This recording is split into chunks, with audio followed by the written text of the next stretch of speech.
In 1985, Alexey Pajitnov, a Russian engineer working on math and engineering programs at the Moscow Academy of Sciences, invented a game called Tetris, based on four-sided blocks. Give us a little background about how specifically you invented the game. What was the background like? I see. So I used to work in computer center of Academy of Science in Moscow. This is probably the best computer science research institute. And I was a programmer and researcher. I work at some serious stuff as a speech recognition, artificial intelligence, and so on. But we always we always have to try new software and hardware. And the best way to understand the ability of new equipment is just to make some small task on it. And the game is very good fits to this particular job. And I love the games and puzzles and small stuff on computer. So I programmed them a lot. And once I put on computer, I wrote the program. The very well-known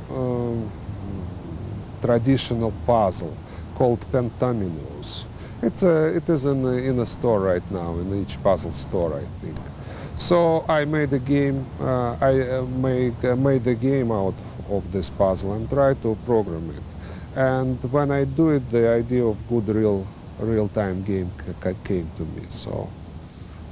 And it was the first prototype was ready very soon, just 2 weeks for me to program it and balance it.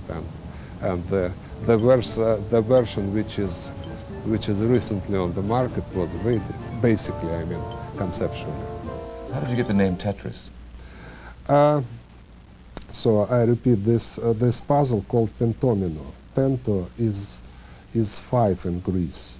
So it was all different 5 square shapes. And that was and you could combine those shapes and make some figures or put it all in the box, what was original puzzle.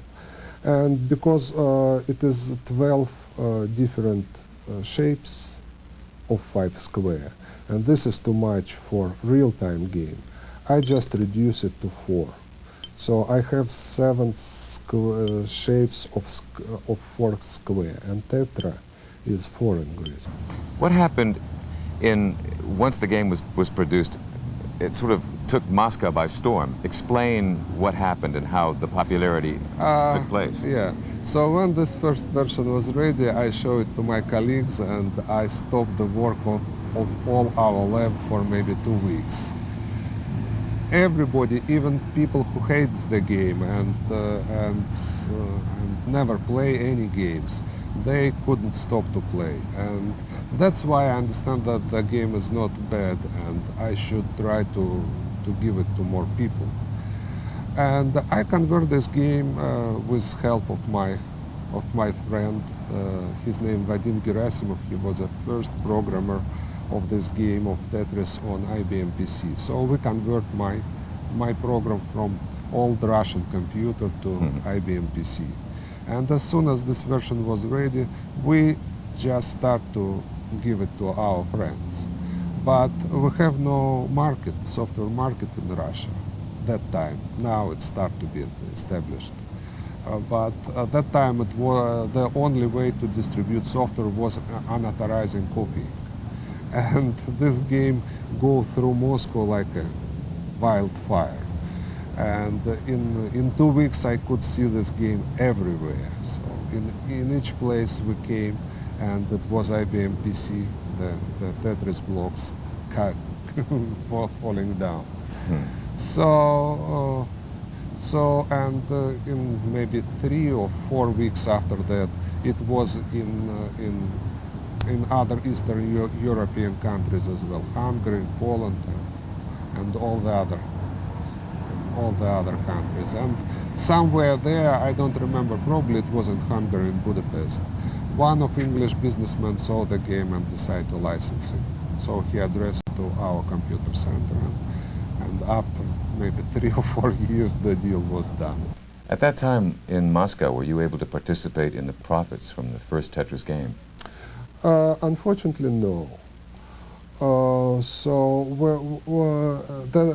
That time it was a communist time, and all this perestroika is just started, and actually I had a choice, or I will just forget all my other obligation and work and whatever, and start to fight against all the Soviet power for my, I don't know, royalty for this game, or I just take their support and be able to publish the game. So I believe that I could publish other games by my own, and the first step I should do with their support. That's why I say, okay, if you could pay me, please do it. If no, it's okay, just help me to put this game on market. And it was done. In 1988, this Soviet-developed application hit the United States and has become one of the best-selling computer games of all time, with millions of people playing versions of it around the world. Some of my friends said me that it's a very teasing game. So when you fail the game, it never ends, by the way. You play, you keep playing and playing and playing, and at some moment you lose. But this is, and at the moment you lose, you have all the screen filled up with your kind of mistake, and you want to fix it, and you start over and over again. Probably that's one of the secrets of the success of this game. Alexey, can you give us a couple of tips on how to play Tetris?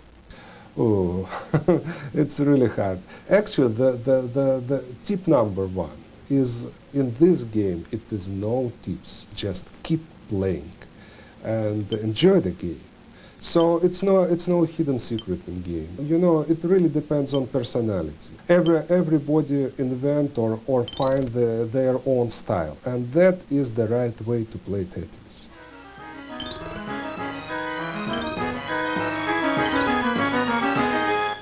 Alexey Pajitnov has since emigrated to the United States, where he continues to develop software, games, and programs. What was your impression coming to the United States for the first time?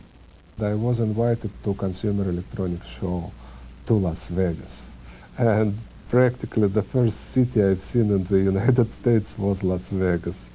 And actually I like this country, and you know, how the people behave, how they smile, how they are very nice to you. It makes you feel like you're at home. What are your favorite games? Wow, it's a difficult question, because you know, what's your favorite book now? So from time to time I switch from one game to the other. I used to love the game called Load Runner. That was my first love. And later I loved Zelda very much on NES and then on Super NES. And Incredible Machine, it's a wonderful game, just came out. Civilization is a very good game. So I love all the good games on the market. I like Street Fighter too, by the way. What do you see the games looking like, say, 10, 15 years from now? I feel that now, with the new technology, new mass media platform and multimedia platform, as new 3D stuff, CD-based platform, and virtual reality direction, the game as a cultural phenomenon will grow up, and more serious artists and professional directors from movie and storyliners will come and start to create some really artistic stuff. It would be serious games. I mean, not serious. It will be a lot of fun, but it will be something which could be put in a row with the movie, books, and other stuff. This is my dream, and this is my big hope for the game's future.